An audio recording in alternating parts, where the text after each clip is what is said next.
I think to myself, what a wonderful world.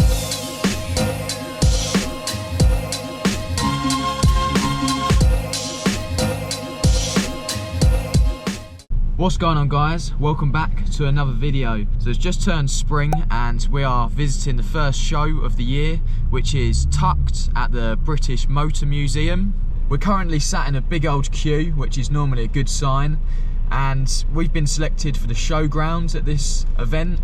So just about to get in and then we'll have a wander around.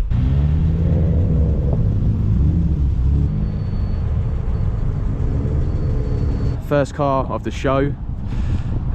Yeah, I'm speechless. We just come inside of the show to start off with and found this Escort. It belongs to a bloke called Dave. I've seen it before at other shows, but never with them custom wheels on it. It's just so cool. Interior is so clean in the Series 2 RS Turbo as well. Really good to see it up and close in person.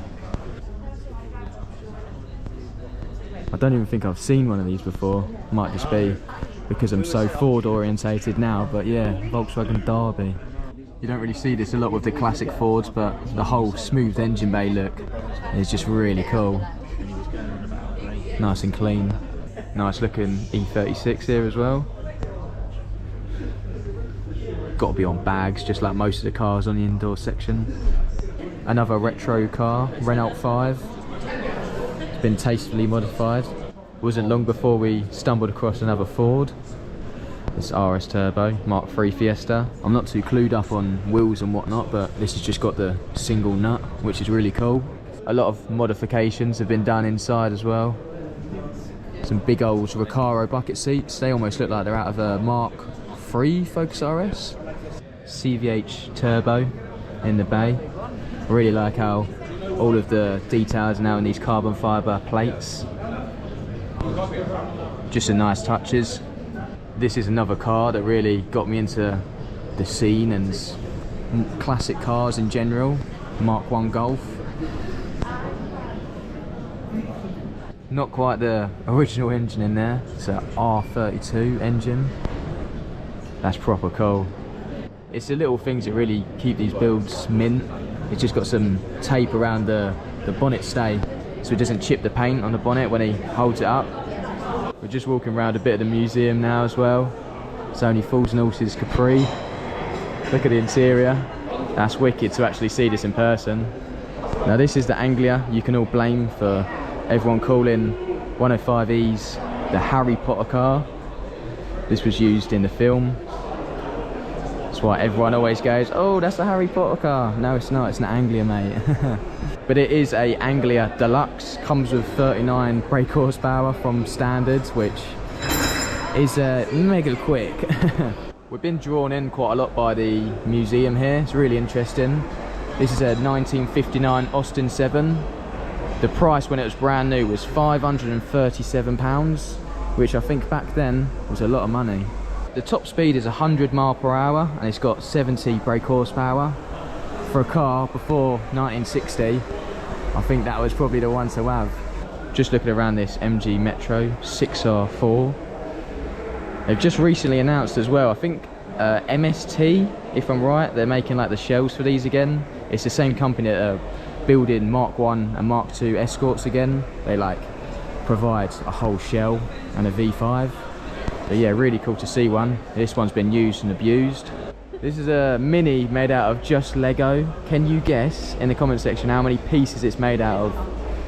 I'll give you 5 seconds. But it's made out of 229,893 pieces. Nearly 250,000 pieces of Lego.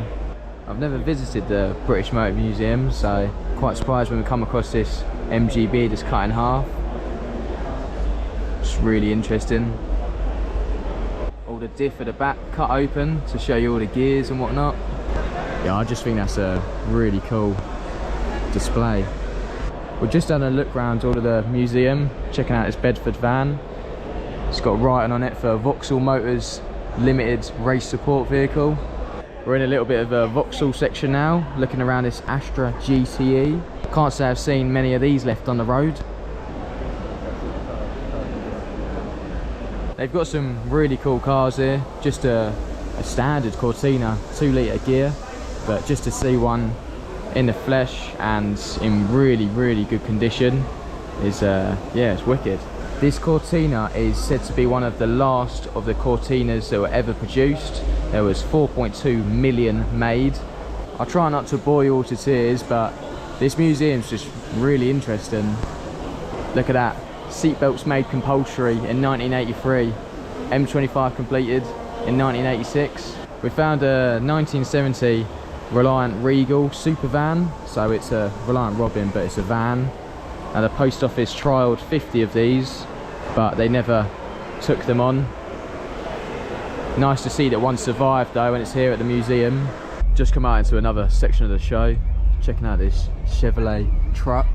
It's got like some rams to lift up the bed.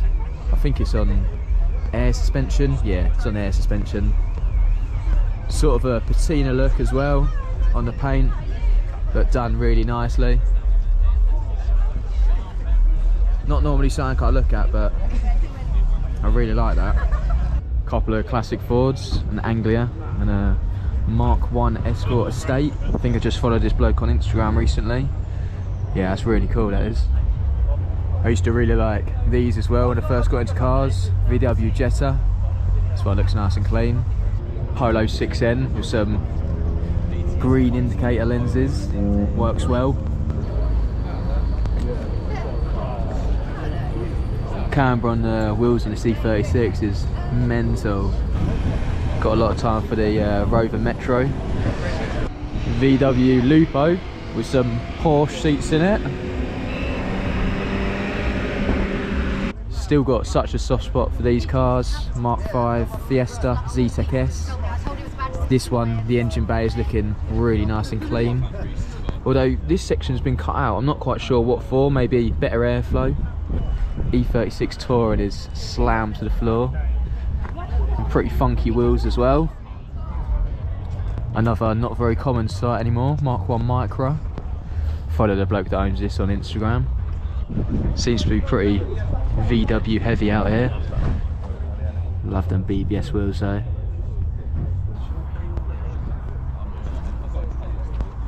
Another pretty wide E36.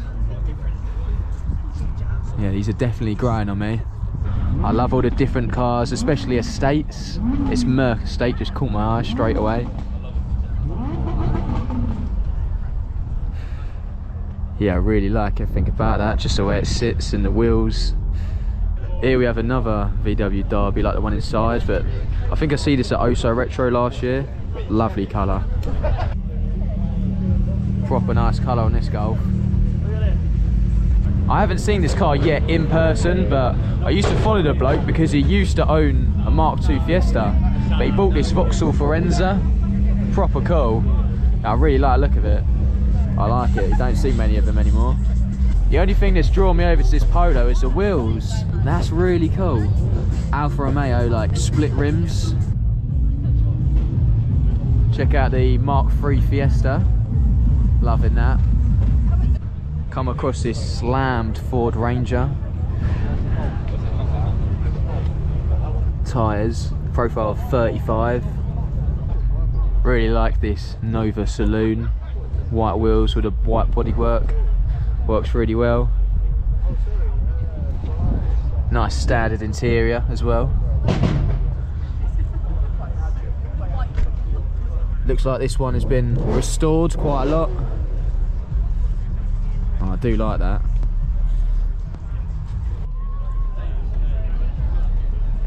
Another stunning Golf. Seen a lot of these today, but just can't stop recording them. Look at the door cards as well. Really nicely done. Proper, that is. This is something I've never seen before. It's a Metro notchback. It's a Metro with a boot. But it's a prototype, so never went into production. But yeah, never going to see one of them again. And this is another MG Metro called Owl. It's an aluminium bodied prototype. There's only 6 of these made. That's what you're meant to do, isn't it? You actually not get out?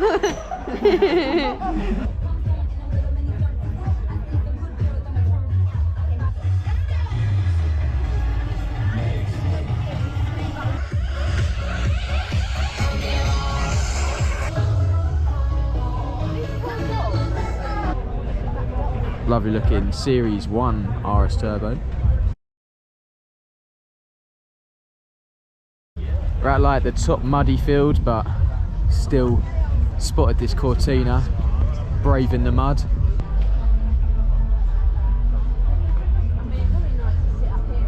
Loving the Sierra. Exits must be pretty good here because there's a massive crowd of people. We ain't got time to stand around and watch people try and send it though. That brings an end to Tucked at the British Motor Museum. It was a first for me at that show, and honestly I really enjoyed it. We convoyed up with Stuart and Sophie and also Daniel and James, but they were in their daily cars.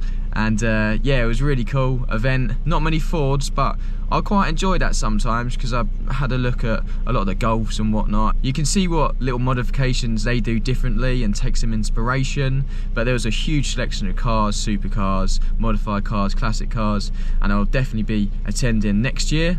The location itself at the British Motor Museum was brilliant. We ended up walking around there for like an hour and a half because it was so good. I'll probably have to pop up there again and look at it in more detail, but I did cover a bit of it in this video. Anyway, that sort of starts the ball rolling with the shows this summer. It's just turned spring and I'll be bringing you loads more show content. If you did enjoy the video, please give it a like, and if you like what you see, subscribe to the channel to see more. Thank you all for watching, and until the next one, we'll see you guys later.